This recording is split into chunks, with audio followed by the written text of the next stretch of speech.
سب سے پہلی بات یہ ہے کہ پرسوں ہمارے وطن عزیز ملک پاکستان میں ہماری حکومت نے ایک کمیشن قائم کیا ہے۔ یہ کمیشن کا نام ہے اقلیتی برادری کا کمیشن۔ اس کمیشن میں آج تک ہندو، سکھ، مسیحی برادری، باقی سارے اقلیت مائنارٹیز اس میں شامل تھیں، لیکن اس دفعہ ایک سیاہ ترین فیصلہ ہوا ہے۔ رسول اللہ صلی اللہ علیہ وآلہ وسلم کی ختم نبوت کے منکر قادیانی کو اس کمیشن کا حصہ بنایا گیا ہے۔ یہاں پر کچھ ناسمجھ لوگ کہتے ہیں کہ بھائی یہ تو ہم نے ان کو ان کا حق دیا ہے، وہ کافر اقلیت ہیں تو ہم نے اقلیتی کمیشن میں ان کو بھیج دیا ہے۔ شاید یہ بات کہنے والا دین کا درد تو رکھتا ہے، دین کا علم نہیں رکھتا۔ وہ یہ سمجھتا ہے کہ ہم نے ان کو کافر اقلیت کے کمیشن میں بٹھا دیا تو بس وہ بہت اچھا ہو گیا، ہم نے ان کو کافر اقلیت میں ان کا حق تھا، ہم نے بٹھا دیا۔ یہاں چند باتیں قابل غور ہیں۔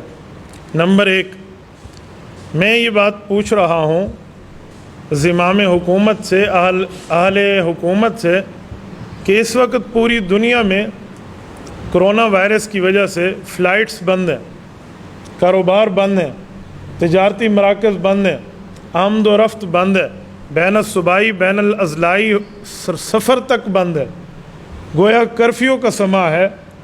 آخر کون سی ایسی ضرورت پیش آئی تھی کہ اس نازک صورتحال میں قادیانیوں کے لیے ایک کمیشن کا اجلاس بلایا جائے؟ وجہ کیا ہے؟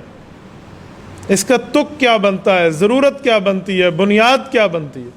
جب اپنی قوم بھوک سے مر رہی ہو، احتجاج پر مجبور ہو، غریب کا چولہا ٹھنڈا ہو چکا ہو، اس زمانے میں خصوصاً قادیانیوں کے لیے اس مشن کو، اس کمیشن کو بلانے کا مطلب کیا ہے؟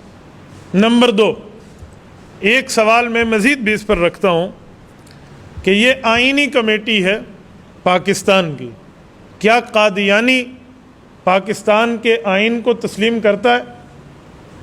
ہندو تسلیم کرتا ہے، وہ ملک پاکستان کی اقلیتی کمیٹی میں بیٹھے، ہمیں کوئی اعتراض نہیں ہے۔ عیسائی تسلیم کرتے ہیں، وہ بیٹھے ہیں، ہمیں کوئی اعتراض نہیں ہے۔ یہودی تسلیم کر رہے ہیں، ہمیں کوئی اعتراض نہیں ہے۔ لیکن قادیانی ملک پاکستان کے آئین کا منکر ہے۔ وہ کہتے ہیں ہم ووٹ اس لیے نہیں دیتے کہ اس آئین میں لکھا ہوا ہے کہ ختم نبوت کو مانو، وہ اس لیے ووٹ کے تحت، الیکشن کے تحت ووٹ ڈالنے پر تیار نہیں ہے۔ آج 45 سال ہو گئے ان کو کافر اقلیت ڈکلیئر کیے ہوئے، تو وہ آئین کو تسلیم نہیں کرتا۔ کیا ضرورت پڑی ہے کہ آپ اس کو آئینی کمیٹی کا حصہ بنا رہے ہیں؟ یہ سوال تو بنتا ہے کہ جو آئین کو تسلیم نہیں کرتا، ہم اس کے گھر جا کے آئینی حق اسے دے رہے ہیں۔ اور ایک بات میں ساتھ ایک اور بھی آپ کی خدمت میں کروں، اقلیتی کمیشن میں ہر وہ اقلیت بیٹھتی ہے ملک پاکستان میں جس کے اسلام کے علاوہ اپنے مذہب کا ٹائٹل اور نام موجود ہے۔ مسیحی برادری، یہودی برادری، ہندو برادری، یہ اقلیتیں اپنا مذہب بتاتی ہیں۔ قادیانیوں کو جو اب آپ نے اس کمیٹی کا حصہ بنایا ہے، کیا انہوں نے اپنا مذہب اسلام کے علاوہ بتایا ہے؟ وہ تو آج تک خود کو احمدی مسلم ڈکلیئر کر کے بات کر رہے ہوتے ہیں، وہ تو چوری اور سینہ زوری پہ اترے ہوئے ہیں۔ تو آپ نے ان کو اقلیت کی جگہ پہ تو بٹھا دیا، لیکن یہ پوچھنے کا ہم حق رکھتے ہیں کہ ان کے مذہب کا نام کیا ہے، ذرا یہ تو بتائیں۔ 100 علاقے دی ہکا گانٹ گال کھل ویسی، مذہب کا نام کیا ہے؟ یہاں تو مذہب والے بیٹھتے ہیں، یہاں کون سا مذہب بیٹھا ہے؟ اس کا نام مسلم ہو کر اقلیت میں بیٹھے گا پاکستان میں؟ یار کوئی عقل کرو۔ وہ اپنا مذہب اسلام کے علاوہ نہیں بتاتا، وہ اپنے کفر کو اسلام کہہ رہا ہے، ختم نبوت کے انکار کو اسلام کہہ رہا ہے، رسول اللہ کے بعد نئی نبوت کے جاری ہونے کو اسلام کہہ رہا ہے۔ وہ یہ حق مانتا نہیں ہے، اپنے مذہب کو علیحدہ نام اور ٹائٹل دیتا نہیں ہے، اور ہم اسے وہاں بٹھا رہے ہیں۔ شاہ سے زیادہ شاہ کا وفادار نہ بنیے، یہ شاہ سے زیادہ شاہ کا وفادار ہے۔ انہوں نے کہا تھا ہم اسے لے نہیں جاتے، اور یہ کہنے لگی تھی میں فرنٹ سیٹ پر بیٹھ کے جاؤں گی۔ یہ کیسے ہو سکتا ہے؟ جو اپنا مذہب اسلام کے نام پر جھوٹا مذہب پھیلا رہا ہے، بکرے کے نام پہ کتے کا گوشت بیچ رہا ہے، وہ کیا کہتے ہیں جامع شیری کے نام پہ شراب بیچ رہا ہے، کفر کو اسلام کے نام پر پیش کر رہا ہے، اور ہم اسے اقلیتی برادری میں بٹھا رہے ہیں، وہ اپنا ٹائٹل بدلنے پہ تیار نہیں ہے۔ اور ایک جملہ میں مزید بھی کہتا ہوں، یہ کام جناب ذوالفقار علی بھٹو جنہوں نے یہ فیصلہ لکھا تھا، ان کے دل میں آیا کہ ہم ان کو اقلیت میں بٹھائیں، تو انہوں نے ان کے 2 نمائندے بلوائے جو قومی اسمبلی اور صوبائی اسمبلی میں ان کی نمائندگی کریں، تو سب نے تائید کی، بظاہر یہ کام بھی اچھا تھا۔ تو قادیانیوں نے کیا کہا کہ یہ ہمارے نمائندے نہیں ہیں، ان نے تو آئین تسلیم کر لیا ہے، ہم پاکستان کا آئین نہیں مانتے۔ تو چھوڑ دیا تھا ہمارے حضرات نے، سب نے کہہ دیا تھا جی بالکل ٹھیک ہے، حکمران بھی راضی، عوام بھی راضی، اپوزیشن بھی راضی۔ تو میں اب پوچھنا چاہ رہا ہوں، ذوالفقار علی بھٹو مرحوم کی شہادت کے بعد 45 سال گزرنے کے بعد کیا قادیانیوں نے آئین تسلیم کر لیا کہ آپ اسی سیٹ پر ان کو بٹھا رہے ہیں؟ اب کون سی ضرورت پیش آئی ہے؟ اب کس بنیاد پر انہیں پیش کیا جا رہا ہے جو آئین نہیں مانتے؟ کل روا ٹائم جو قادیانیوں کی جو ہے نا جریدہ بھی ہے اور ان کے نام پر انٹرنیٹ پہ ان کا کام بھی کرتا ہے، وہ اعتراض کرتے ہوئے کہتے ہیں پاکستان کا پرائم منسٹر ہمیں عہدہ تو دے رہا ہے اقلیتیوں کا، لیکن ہم ووٹ نہیں دیتے اس آئین کے تحت، ہم تمہارے کمیشن میں بیٹھیں گے۔ وہ تو آج بھی چیلنج کر رہے ہیں ہمیں، اور ہم بیٹھے ہوئے ہیں ان کو دینے پہ۔ اور پھر جھوٹ پہ جھوٹ، ملک پاکستان کا وزیر مذہبی امور کہتے ہیں ایسا کوئی فیصلہ نہیں ہوا۔ اگر فیصلہ نہیں ہوا تو اس کی آرڈر کی ریلیز کیوں جاری ہوئی؟ آرڈر کیوں ریلیز ہوا ہے جس میں لکھا ہوا ہے کہ ہم احمدی کمیونٹی کو یہاں شامل کر رہے ہیں؟ یار خدارا، تم نے رسول اللہ کا کلمہ نہیں پڑھا؟ کل قیامت میں اللہ کے رسول سے سفارش لینی ہے یا نعوذ باللہ مرزا قادیانی سے لینی ہے؟ یار ہم گناہ گار ملک پاکستان کے عوام ضرور ہیں، لیکن اتنے تو غدار نہیں ہیں کہ اپنے پیغمبر کے ساتھ غداری کر بیٹھے۔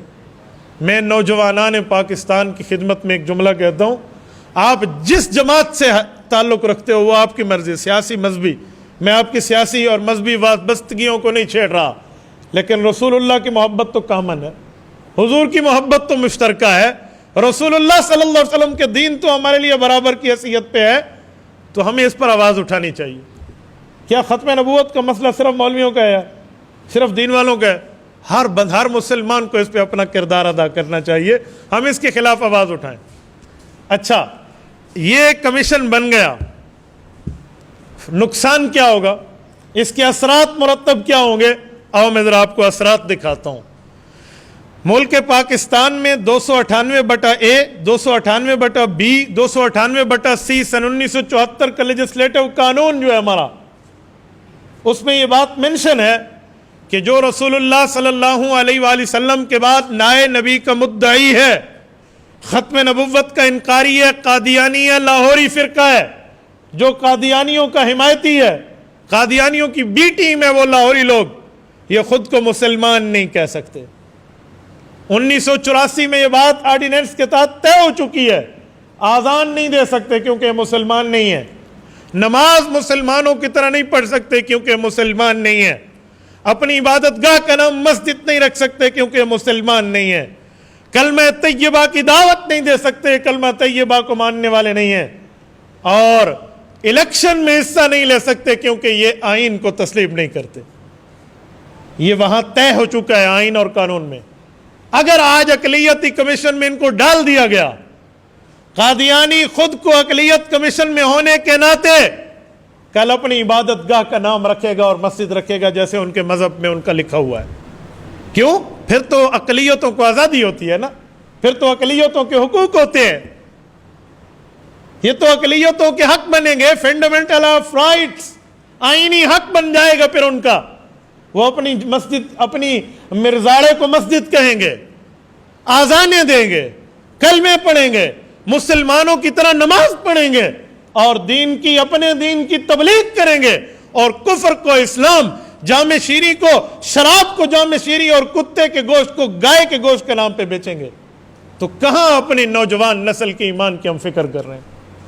اور ایک جملہ اور، آج سکھ برادری، عیسائی برادری، ہندو برادری اپنی عبادت گاہوں میں جاتی ہے، انہیں کوئی منع نہیں ہے کیونکہ وہ آئین کو تسلیم کر چکے ہیں، آئین نے جو ان کو حق دیا ہے وہ مان چکے ہیں۔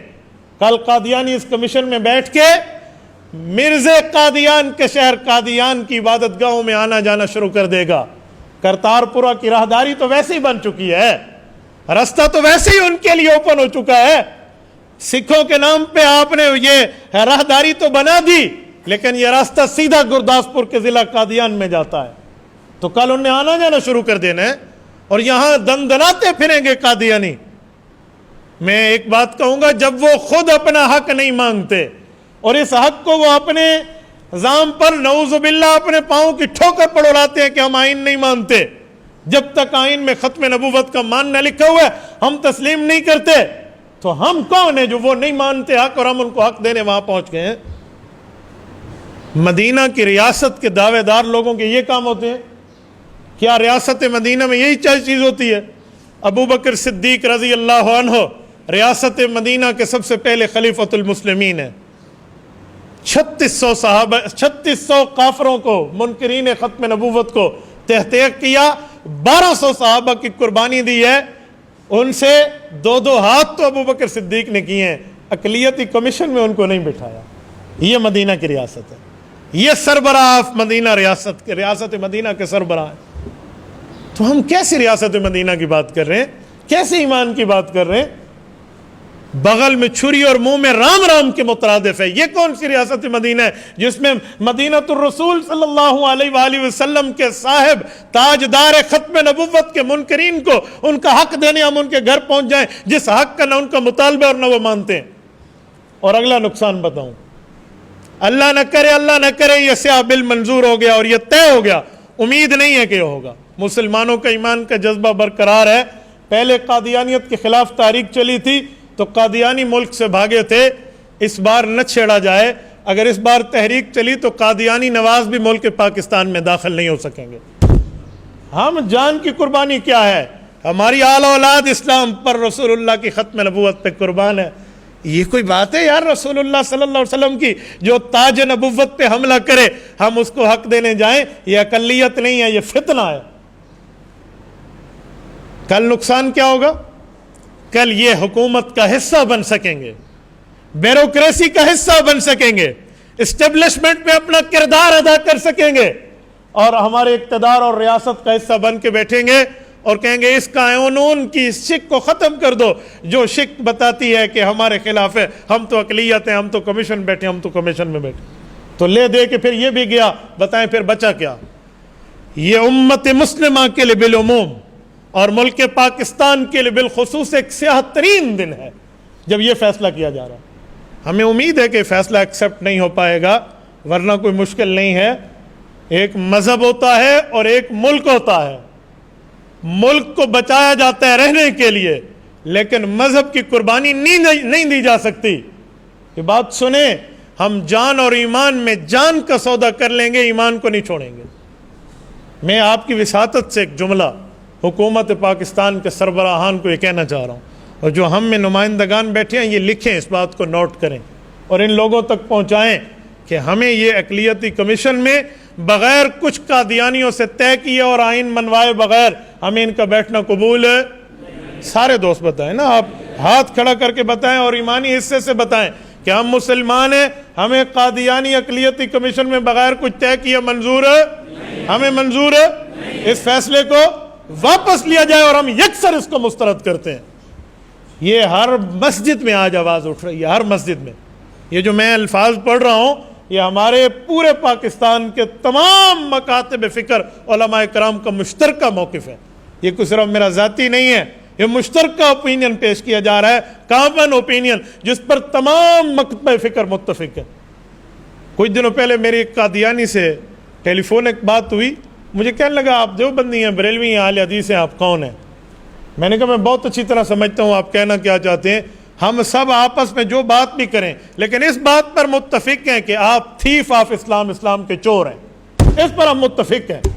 بریلوی دیوبندی اہل حدیث پاکستان کے باسی ضرور ہیں، اس بات پہ سب کا اتفاق ہے کہ قادیانی کل بھی کافر تھا اور رات قیامت کافر رہے گا۔ قادیانیوں کو میں دعوت اسلام دیتے ہوئے کئی بار میں لاہور میں قادیانیوں کو آن ایئر دعوت اسلام دیتے ہوئے کہا ہے، میں نے کہا سنو، نبی کے لیے قانون ہے کوئی جہاں فوت ہوتے ہیں اس کی قبر وہیں بنتی ہے، 1,24,000 انبیاء میں ساری ترتیبیں ہیں، لیکن ایک جملہ کہتا ہوں، تم دل سے مرزے کو نبی مانتے تو اسی لیٹرین میں دفن کرتے جس میں وہ مرا تھا، آپ نے وہاں سے نکالا کیوں تھا اسے؟ تو اس کا معنی ہے ڈھڈو تسے نہیں منے دے بے بیمان نبی ہے. اس کے باوجود بھی اس کو اسلام کے نام پہ پیش کیا جا رہا ہے. آپ امید ہے کہ میری اس باتوں کو سنیں گے. اگر آپ کے پاس سوشل میڈیا کا ہتھیار ہے اس کو استعمال کریں گے, پرنٹ میڈیا کا, الیکٹرانک میڈیا کا ہتھیار ہے آپ اس کو استعمال کریں گے. نہیں تو خود کو اور اپنے بچوں کو اور اپنے گھر والوں کو ایک ذہن تو دیں گے نا. میں نے تو اپنے بچوں کو رات بیٹھ کے بتایا ہے, بیٹا ایک چور ہوتا ہے اور ایک گھر کا مالک ہوتا ہے. مسلمان حضور پاک صلی اللہ علیہ وسلم کے اس دین کے ذمہ دار ہیں, اور قادیانی تھیف آف اسلام, اسلام کا چور ہے. ان چوروں کو جیسے گھر میں گھسنے نہیں دینا, تو ان چوروں کو اسلام اور کمیشن میں بھی گھسنے نہیں. ہاں, قادیانی مان جائے کہ ہم ہندوؤں کی طرح, عیسائیوں کی طرح, سکھ کی طرح اقلیت ہیں, ہم خود کو کافر اقلیت مانتے ہیں, آئین تسلیم کرتے ہیں, قانون کو مان رہے ہیں, پھر ایک نہیں 1,00,000 بار کمیشن میں بٹھاؤ, ہمیں کوئی اختلاف نہیں ہے. ہم اپریشیٹ کریں گے, ہم کہیں گے ان کو بٹھاؤ, کیوں یہ آئین مان چکے ہیں, یہ حقوق مان چکے ہیں, یہ دستور تسلیم کر چکے ہیں, آپ بٹھائیں. پھر فنڈامنٹل آف رائٹس ہے, آپ انہیں دیں. لیکن وہ حق مانگتا نہیں ہے, مانتا بھی نہیں ہے, مانگتا بھی نہیں ہے, اور ہم اسے دینے کے لیے تیار بیٹھے ہیں. یہ شاہ سے زیادہ شاہ کا وفادار پاکستان کی غیرت مند قوم نہیں بننے دے گی. ہم اس ہر فیصلے کو جوتی کی نوک پہ رکھیں گے جو سرکار دو عالم کے خلاف ہوگا.